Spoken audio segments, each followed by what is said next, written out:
দিদি, এই দিদি, গোপাল দাদু, চল তাড়াতাড়ি। দেখো কাণ্ড, তোরা কোত্থেকে এসে জুটলি রে?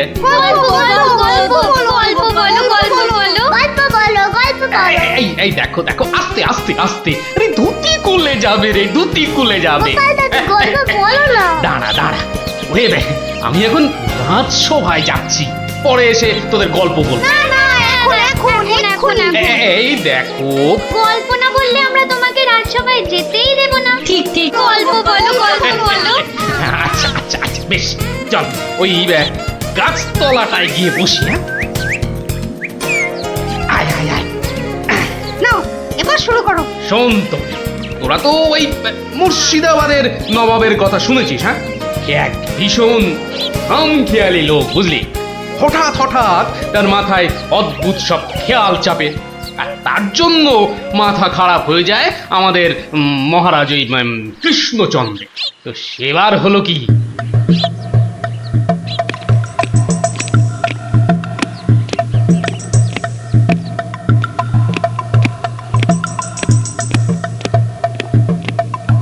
অনেক দিন হয়ে গেল এক জায়গায় একটানা বসে আছি। এবার কিছুদিনের জন্য একটু হাওয়া পরিবর্তন করতে হবে। হুজির, জি আগে হুজুর, আমাকে কিছু বলবেন?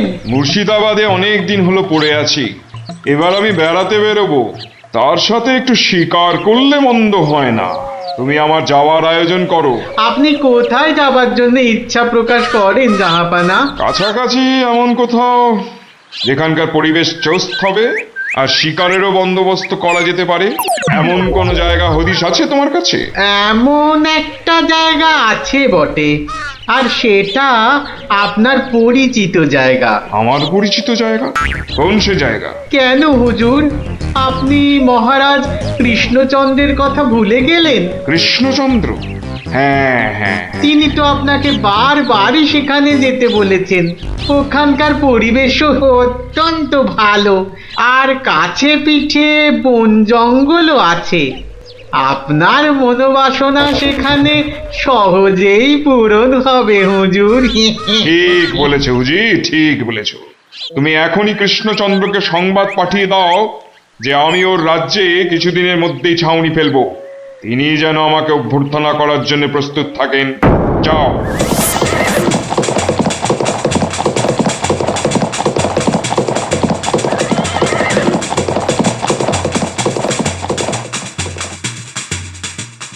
বন্ধুগণ, আজকে আমার কাছে একটা বড়ই গুরুত্বপূর্ণ খবর আছে।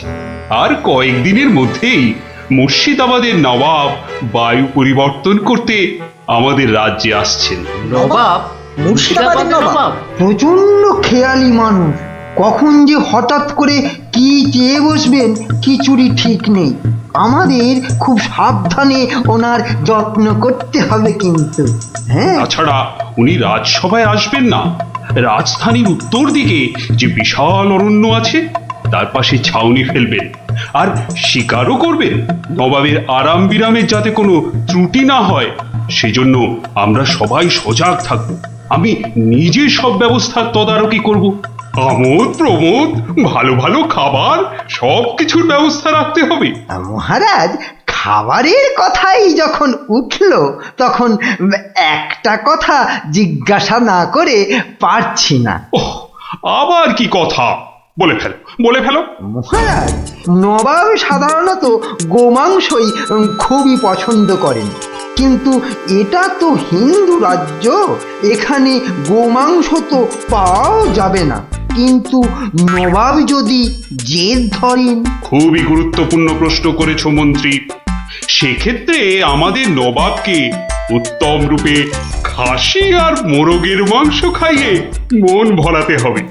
এছাড়া আর উপায় কি? হ্যাঁ, আর তাতেও উপায় না হলে হাতের কাছেই তো আছে আমাদের কৃষ্ণনগরের বিখ্যাত সরপুরিয়া রাজভোগ।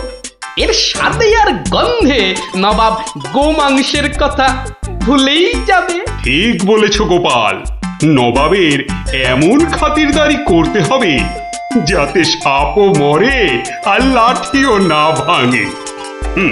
তাহলে আপনারা এবার তৈরি হয়ে নিন, আজ থেকেই কাজে লেগে পড়ুন, আর একদম সময় নষ্ট নয়।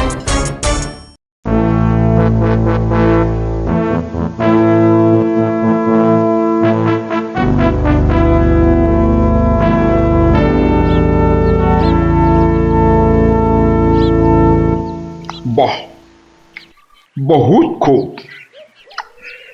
বড়ই জবরদস্ত চিজ। কি নাম বললেন এই খাবারের? আগে হুজুর সরপুরিয়া, আমাদের রাজ্যের একবারে সব থেকে জনপ্রিয় মিষ্টি। তা আমাদের বাবুর্চিকে শিখিয়ে দিলে সে এরকম জবরদস্ত জিনিস নিশ্চয়ই পাকাতে পারবে। নিশ্চয়ই জাহাপনা। তাছাড়া মোগলাই খানার সাথে সরপুরিয়া বেশ ভালোই লাগবে বোধহয়। ভালোই লাগবে, আর তার সাথে একটু মোগলাই গরম মশলা মেশালে স্বাদ আরো বেড়ে যাবে। মিষ্টিতে গরম মশলা বাবার জন্মেও শুনিনি। কিছু কি আপনি বলতে চাইছেন? না না না না না না, মানে আপনার ভাবনা খুবই ভালো হুজুর। আমাদের ময়রা আপনার বাবুর্চিকে সব শিখিয়ে দেবে। কি হলো, বাইরে এত গোলমাল কিসের? একবার দেখো তো। গেলুম বাবারে, মেরে ফেললে, এ কি? দিয়ে দিলে রে। এ কি অবস্থা হয়েছে তোমার? কে এমন করলো? হুজুর ষাঁড়, ছাউনিতে ষাঁড় পড়েছে হুজুর, ষাঁড়। ষাঁড়? ষাঁড় এলো কোত্থেকে? কিচ্ছু বুঝতে পারছি না হুজুর, কোত্থেকে যেন এসে পড়েছে। এই পুরো শিবির একেবারে লন্ডভন্ড করে দিচ্ছে হুজুর। ওই যে শুনুন আবার ডাকছে। ব্যাপারটা একবার নিজের চোখে দেখতে হচ্ছে। এই তোমরা সব চলো তো, একবার দেখি। কোথায় কোথায় সেই বেয়াদব? আজকে আমি বাহ, বাহ, বাহ, বাহ, বাহ, বাহ, বাহ, বহুত খুব, কি চমৎকার ষাঁড়, কি নধর দেহ, যেন তেল চুইয়ে পড়ছে। একেবারে জবরদস্ত গোস্ত। হুজুর আমরা সবাই মিলে এখনই ওটাকে তাড়িয়ে দিচ্ছি। এই না না না, দাঁড়িও না, ইসকো পাকড়ো। পাকড়ো মানে? কি সুন্দর শরীর, চমৎকার মাংস হবে। বেটাকে ভালো করে ধর, আর শুনে রাখ, কাল এই ষাঁড়টাকেই জবাই করে আমার খানা পাকানো হবে। এই মাটি করেছে, এই যে মহারাজ কৃষ্ণচন্দ্রের পিতৃশ্রাদ্ধের বিসৎসর্গসার এবার নবাবের কবলে পড়েছে। ওর আর রক্ষে নেই। যাই তাড়াতাড়ি, রাজসভায় যেতে হবে। খবরটা শুনলে মহারাজ নির্ঘাত মূর্ছা যাবেন। জাহাপনা, এবার আমাকে বিদায় দিন, রাজসভায় যেতে হবে, অনেক কাজ পড়ে আছে। হ্যাঁ, এবার আপনি আসুন। আর আগামীকাল আমি এখানে একটা বিরাট ভোজ সভার আয়োজন করছি। কাল তাই আপনাদের মহারাজকে এখানে আসতে বলবেন। রাজাকে কাল আমি আদা দিয়ে ষাঁড়ের কোরমা খাওয়াবো, বুঝলেন? ঠিক আছে, সেলাম হুজুর, আদাব। আদাব আদাব, হ্যাঁ। আদা দিয়ে কোরমা হবে কাল।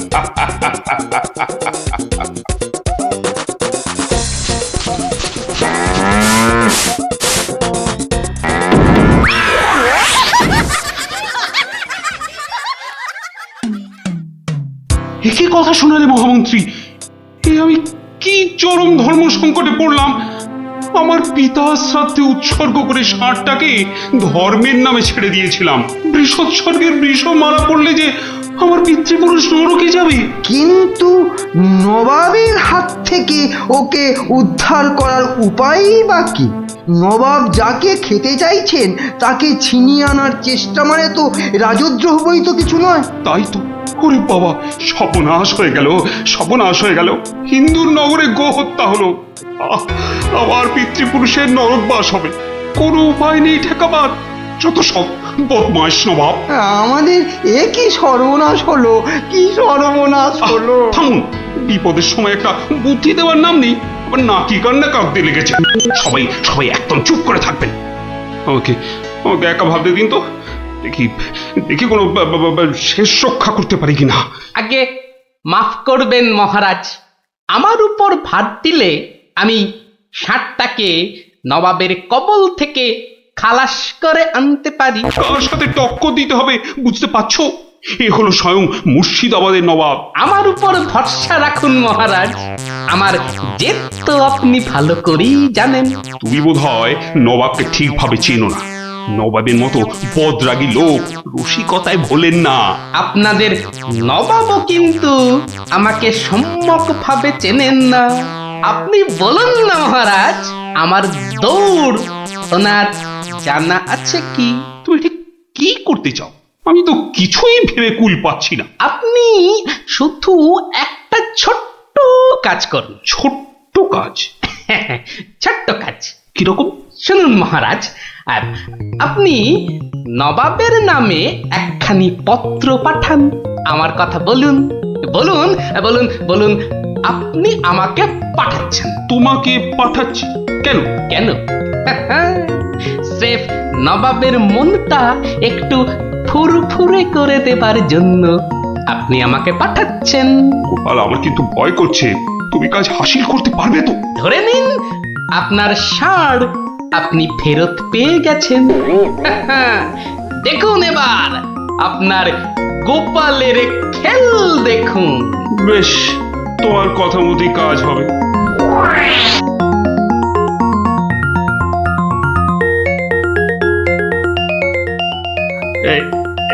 এই আমি চিঠি লিখে দিচ্ছি। প্রণাম মহারাজ, এই চললাম আমি ষাঁড় উদ্ধার অভিযানে।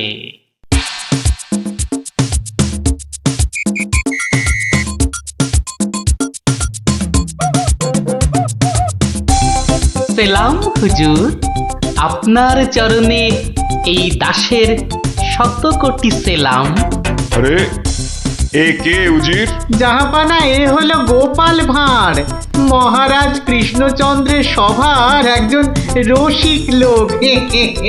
নবাবের দিল খুশ রাখবার জন্যেই রাজাজি একে পাঠিয়েছেন। দিলখুশ? বেশ বেশ। গোপাল, তোমার নাম আমি শুনেছি বটে। ঠিক আছে, তুমি আমার দিল খুশ করে দাও। হ্যাঁ, মাফ করবেন জাহাপনা, আমি এসেছিলাম আপনার দিল খুশ করার জন্য, কিন্তু এখানে এসে আমার দিল নাখুশ হয়ে গেল হুজুর। কেন কেন কেন কেন? আমি একটা বিচ্ছিরি দৃশ্য দেখতে পেয়েছি এখানে। ইস, ছ্যা, ছ্যা, ছ্যা, ছ্যা, ছ্যা, ছ্যা, থু, থু, থু, থু, থু, থু। কি দৃশ্য তুমি দেখলে যে এত নফরত? হুজুর, ওই নোংরা সাপটা কেন আপনার পবিত্র শিবিরে বেঁধে রেখেছেন জাহাপনা? নোংরা বলছো কেন?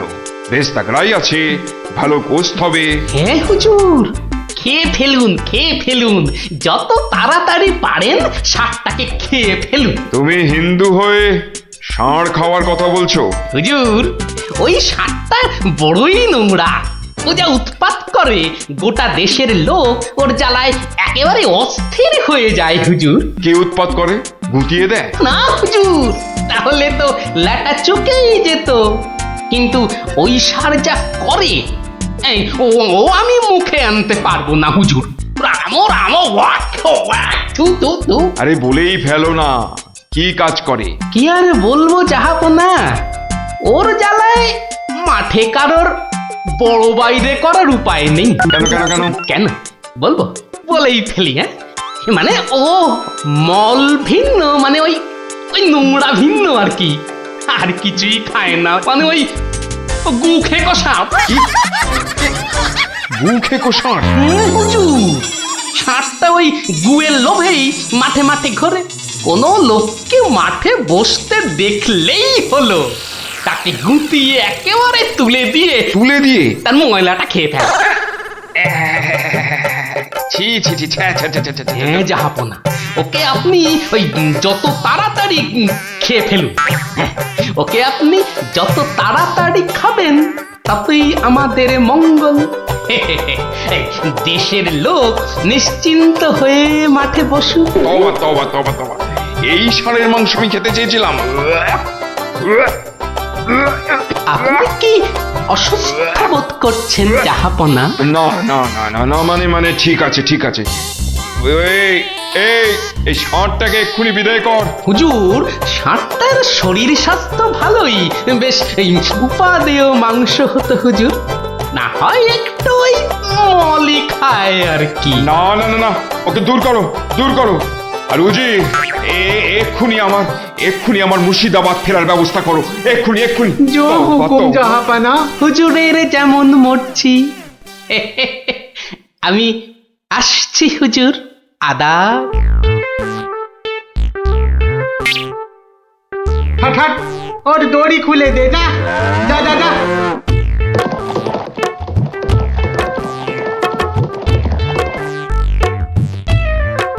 ধন্য ধন্য তুমি গোপাল, চমৎকার চমৎকার তুমি।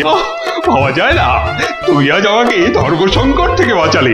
মন্ত্রী মন্ত্রী, গোপালকে 2000 টাকা পুরস্কার দাও এক্ষুনি। মহারাজের জয় হোক। ব্যাস, নবাব ষাটটাকে ছেড়ে দিয়ে মুর্শিদাবাদ পালালেন, আর আমাদেরও ঘাম দিয়ে জ্বর ছাড়লো। তোরা সব খুশি তো? হ্যাঁ, এবার তাহলে আমি রাজসভায় যাই। কাল কিন্তু আর একটা গল্প বলতে হবে। আচ্ছা বাবা, আচ্ছা, বলবো বলবো।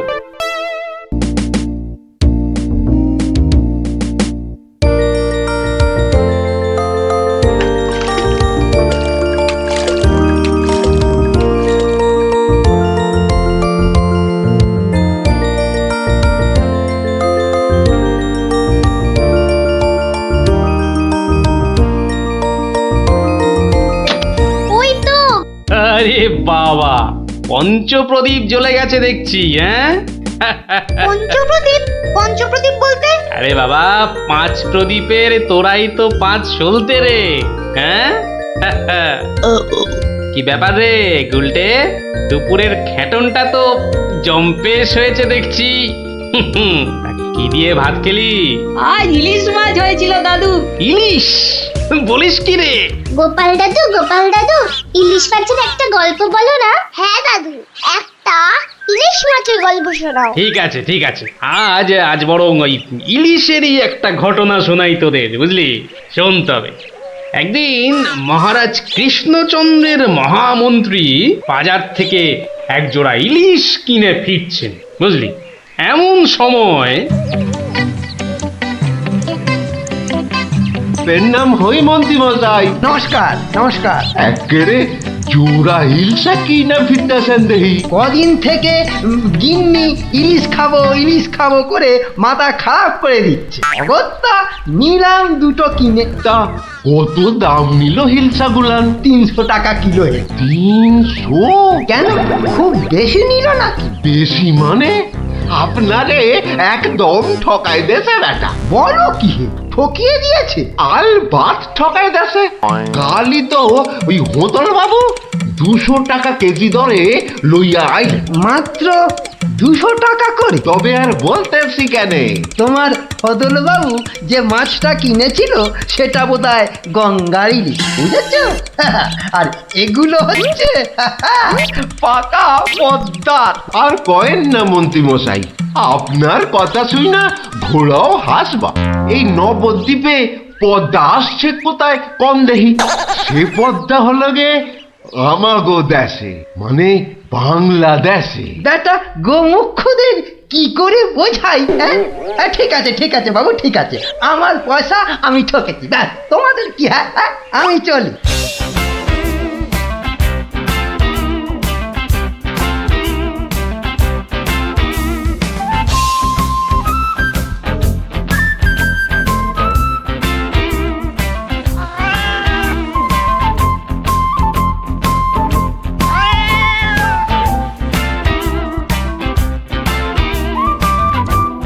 আরে আরে মন্ত্রী মশাই যে ইলিশ কিনলেন বুঝি?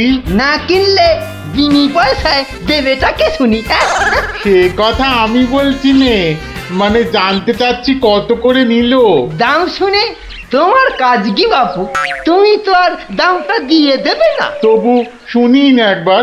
আগের বেটা দাম নিয়ে বড্ড ধ্যান তাড়া করছিল, একে বরং একটু চমকে দিই। মাত্র 150 টাকা কিলো। 150? সত্যি 150 করে? তবে আর বলছি কি হে, সস্তায় হয়েছে, কি বলো? হ্যাঁ, খুবই সস্তায় পেয়ে গেছেন। অনেক দিন ওই মাছটার স্বাদ পাইনি।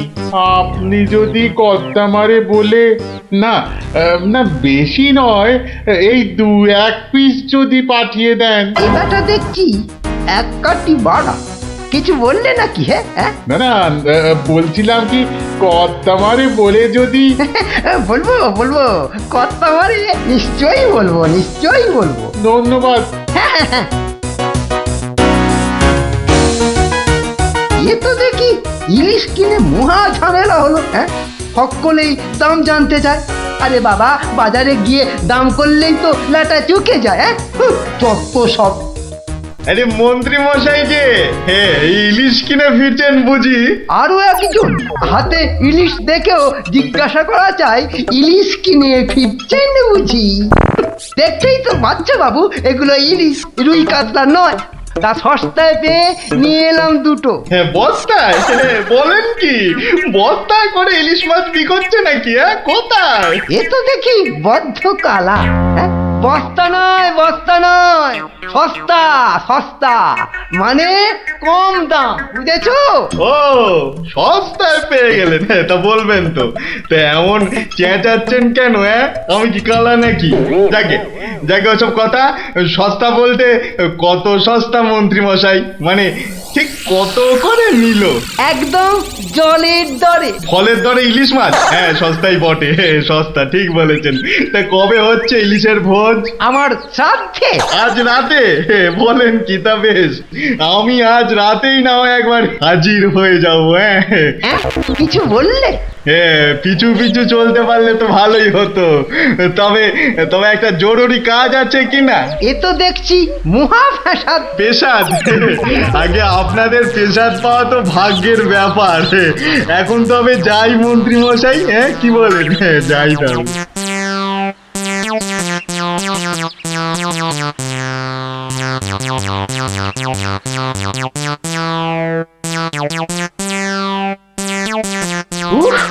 মাথা গেল, আর কাউকে দাম টাম বলতে হবে না। গিন্নি, ও গিন্নি, আরে গেলে কোথায়? ও গিন্নি, কেন? উমা, কি সুন্দর ইলিশ মাছটা এনেছো গো!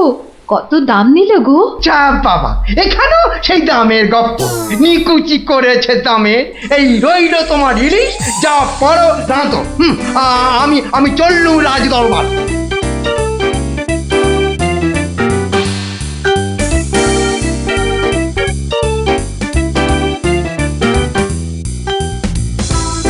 কি ব্যাপার মন্ত্রী, আজ এত দেরি হলো যে?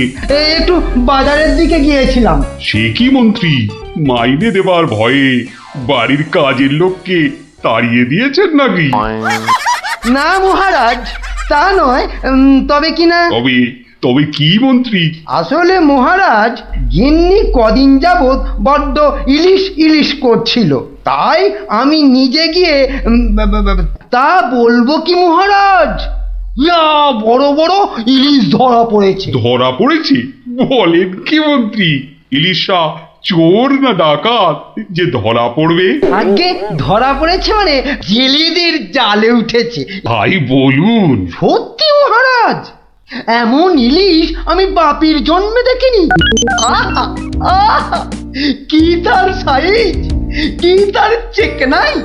চোখে দেখলে মনটা একেবারে জুড়িয়ে যায় মহারাজ। চোখে দেখার বদলে চেখে দেখাটাই বোধ হয় বুদ্ধিমানের কাজ। যাকি, তা মন্ত্রী মশাই, আপনি কি আবার মন্ত্রিত্ব ছেড়ে ইলিশ মাছের ব্যবসা শুরু করবেন নাকি? এ কথা কেন বলছেন মহারাজ? বলছি কি আর সাধে মন্ত্রী, আপনি যেভাবে ইলিশ ইলিশ করে খেপে উঠেছেন তাতে কোনো কিছুই অসম্ভব নয়। ঠিক তা নয় মহারাজ, আসলে এটা ইলিশের মরশুম কিনা, যেখানেই যান শুধুই ইলিশের গল্প। আসলে এটা যে ইলিশের মরশুম সেটা না একেবারেই ভুলে গিয়েছিল। আপনি ঠিকই বলেছেন, এই সময় ইলিশের গল্প বন্ধ করা প্রায় অসম্ভব। তোরা যে যা বলিস ভাই, আমার শুধুই ইলিশ চাই, সকালে চাই, দুপুরে চাই, রাতেও ইলিশ চাই, আমার শুধুই ইলিশ চাই। মহারাজ, ইলিশ কিনে ফেরার পথে কত লোক যে দাম জিজ্ঞাসা করেছে, কি বলবো মহারাজ। তা আমার দরবার থেকে বাজারের দূরত্ব কত মহামন্ত্রী? প্রায় মিনিট 10 রাস্তা। 10 মিনিট? আচ্ছা গোপাল, ইলিশ হাতে এই 10 মিনিটের পথ কি তুমি আসতে পারবে, যাতে কেউ দাম জানতে না চায়? মহারাজ, এটা এমন কি কঠিন কাজ মহারাজ? বেশ বেশ, তুমি যদি বাজার থেকে একটা এই বড় সড়ো ইলিশ মাছ হাতে দিয়ে প্রকাশ্য রাজপথ দিয়ে আমার দরবারে উপস্থিত হতে পারো, এবং যদি কেউ তোমাকে ইলিশ মাছের দাম জিজ্ঞাসা না করে, তাহলে তোমাকে আমি 500 টাকা পুরস্কার দেব। কি তুমি রাজি তো? আমি রাজি মহারাজ। কিন্তু ভুল করেও কেউ যদি ইলিশের দাম জিজ্ঞাসা করে, তাহলে কিন্তু বুঝতেই পারছো, তোমার ওই 500 টাকা জরিমানা দিতে হবে। আর এটাই আমার শর্ত। আপনার শর্ত শিরোধার্য মহারাজ। আজ নির্ঘাত তুমি ঠকবে গোপাল, নির্ঘাত ঠকবে। পুরস্কার পাওয়া তো দূরের কথা, তুমি বরং জরিমানার 500 টাকা ট্যাঁকে গুজে মাছ কিনতে যাও। সে দেখা যাবে মন্ত্রী মশাই। তাহলে আমাকে মাছের দামটা দিন মহারাজ। ধন্যবাদ। এবার আমাকে তবে আসতে আজ্ঞা দিন মহারাজ। ঠিক আছে গোপাল, তাহলে শুভস্য শীঘ্রম। তুমি এখনই রওনা হয়ে যাও। আজ্ঞে মহারাজ, এই গেলুম আর এই এলুম। তোরা যে যা বলিস ভাই, আমার শুধুই ইলিশ চাই, সকালে চাই, দুপুরে চাই, রাতেও ইলিশ চাই, আমার শুধুই ইলিশ চাই। মন্ত্রী, বলতে আজ্ঞা হোক মহারাজ। আপনি আপনার বিশ্বস্ত কোনো লোককে পাঠান, যে গোপালকে অনুসরণ করবে আর রাজপথে যা যা ঘটেছে তার বর্ণনা দেবে। কিন্তু সাবধান, গোপাল যেন ঘুণাক্ষরেও কিছু টের না পায়। আপনি নিশ্চিন্তে থাকুন মহারাজ, আমি আমার সবচেয়ে বিশ্বস্ত অনুচরকে পাঠাচ্ছি। ফিরে এসে ও সবিস্তারে আপনাকে সব জানাবে। বেটা ধারের সব জারি জুরি আজই খতম হবে। ঠিক আছে, আমি তাহলে এখন একটু বিশ্রামে যাচ্ছি, আপনারাও আসুন।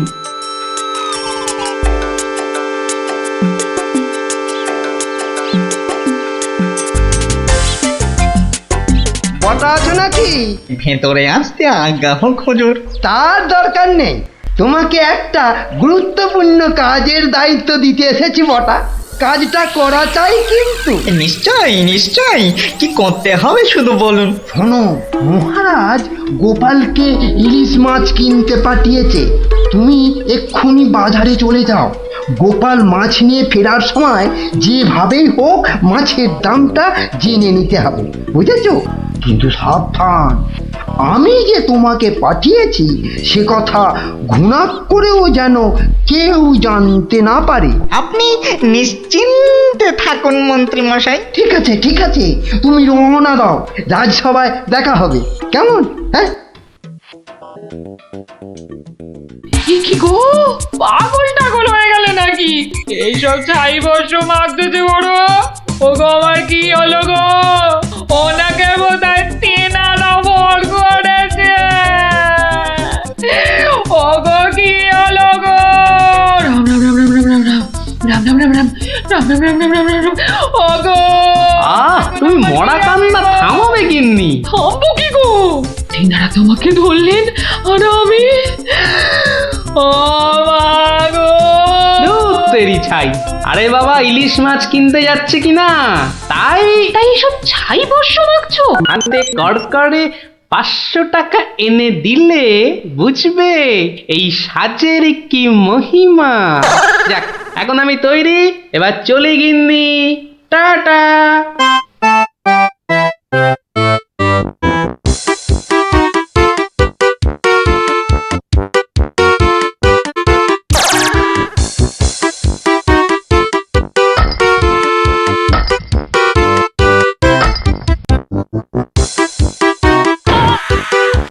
দেখ দেখ, লোকটা দিগম্বর। পাগলটাকে তো আগে কখনো দেখিনি। কিন্তু আমার যেন কেমন চেনা চেনা লাগছে। তা তো লাগবে, রাঁচি থেকে ফিরলি কি না? আহা আহা আহা, ইলিশ মাছ দেখছি, তা কত? ধরেছি জাহাপনা, আসল অপরাধীকে পাকড়াও করেছি। এই চুপ করে দাঁড়িয়ে থাক, আমি নিজে তোর শাস্তি দেব। কি ব্যাটা সত্যি সত্যি পাগল হয়ে গেল নাকি? বলা যায় না, ইটটা যদি সত্যি সত্যি ছুঁড়ে দেয়, কাজ নেই আর দাম জানায়। চাচা, আপন প্রাণ বাঁচা। ওরে বাবা!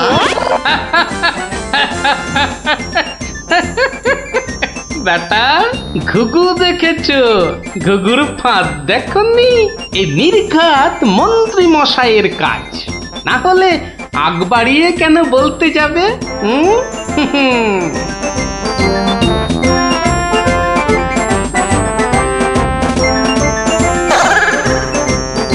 গোপাল, সে কি তোমার এই অবস্থা কেন?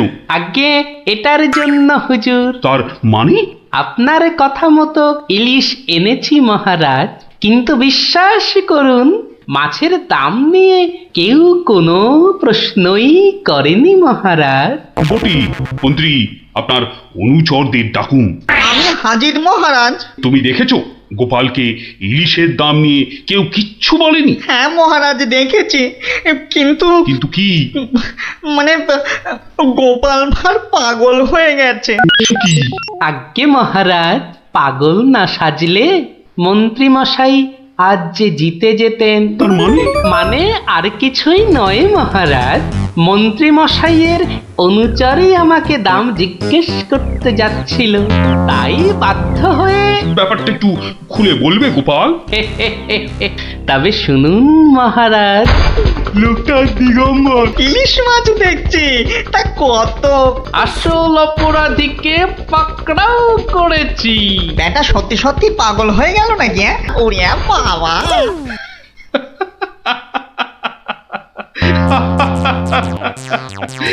কি মন্ত্রী মশাই, গোপালের সঙ্গে আর লাগবে? হ্যাঁ, আমায় ক্ষমা করে দিন মহারাজ, আমি দুঃখিত। না না, শুধু